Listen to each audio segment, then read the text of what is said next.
से होते हुए अपने गांव जा रहे होते हैं। अंधेरा काफी हो चुका था। शिष्य ने अपने गुरु से कहा कि गुरु की काफी रात हो चुकी है, अगर आप कहे तो आज की रात यही आसपास के किसी गांव में गुजार ले। गुरु जी ने अपना सर हिलाया और वो आसपास के गांव में एक छोटे से घर के पास जाकर रुके।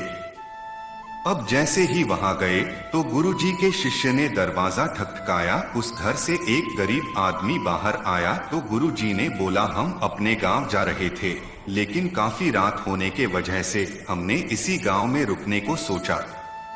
क्या हम आज रात आपके यहाँ रुक सकते हैं? गरीब आदमी बोला, हाँ क्यों नहीं, आप दोनों अंदर आ जाइए। अब जैसे ही गुरुजी अंदर गए उन्होंने देखा कि उस आदमी के घर में बहुत ज्यादा गरीबी थी। गुरुजी ने उससे पूछा कि आप काम क्या करते हो? वह गरीब आदमी बोला कि मेरे पास बहुत सारी जमीन है। तो गुरुजी ने बोला, अगर तुम्हारे पास बहुत सारी जमीन है तो इस तरह से क्यों रह रहे हो? वह आदमी बोला, यह किसी काम की नहीं है।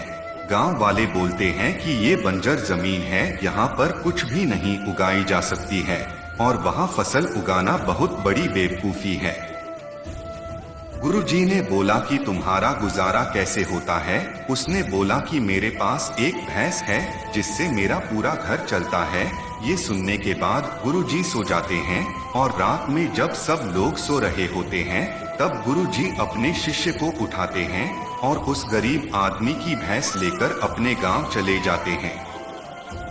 शिष्य अपने गुरु से पूछता है कि गुरुजी कहीं आप ये गलत तो नहीं कर रहे हैं? उस गरीब आदमी की रोजी रोटी इसी भैंस की वजह से चलती है। तो गुरुजी अपने शिष्य की तरफ देखते हैं और मुस्कुराते हुए आगे बढ़ जाते हैं। उस बात को तकरीबन 10 साल गुजर जाती है और जो गुरु का शिष्य था वह बहुत बड़ा गुरु बन चुका था। तो एक दिन उन्हें उस गरीब आदमी की याद आती है कि मेरे गुरु ने उस आदमी के साथ अच्छा नहीं किया था, मुझे एक बार चलकर देखना चाहिए कि वह आदमी अब किस परिस्थिति में है।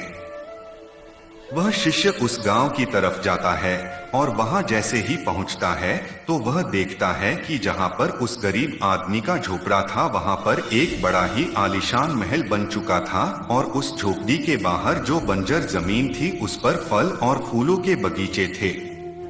भी उधर से उस घर का मालिक आता है। शिष्य उसे पहचान लेता है और उस आदमी को बोलता है, तुमने मुझे पहचाना? मैं अपने गुरुजी के साथ आया था, हमने एक रात के लिए आपके यहाँ रुके भी थे।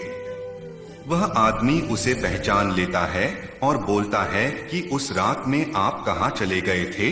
और उस रात के बाद ही मेरी भैंस कहीं चली गई थी, मेरे पास कोई रास्ता नहीं था, तो मैंने अपने जमीन पर मेहनत की और फसल निकल आई और आज मैं इस गांव का सबसे बड़ा और सबसे अमीर आदमी बन चुका हूँ।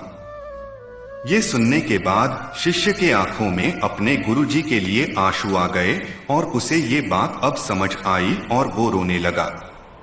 इस कहानी से हमें ये सीख मिलती है कि हमारे अंदर ऐसी बहुत सी टैलेंट छुपी हुई है, लेकिन हमें कोई ना कोई चीज रुका कर रखी है। वो आपके फैमिली वाले भी हो सकते हैं, जॉब भी हो सकती है, कुछ और भी हो सकता है। देखिए, आपके पास भी तो भैंस की जैसी कोई दूसरी चीज तो नहीं है जिसने आपको आगे बढ़ने से रोक कर रखा है।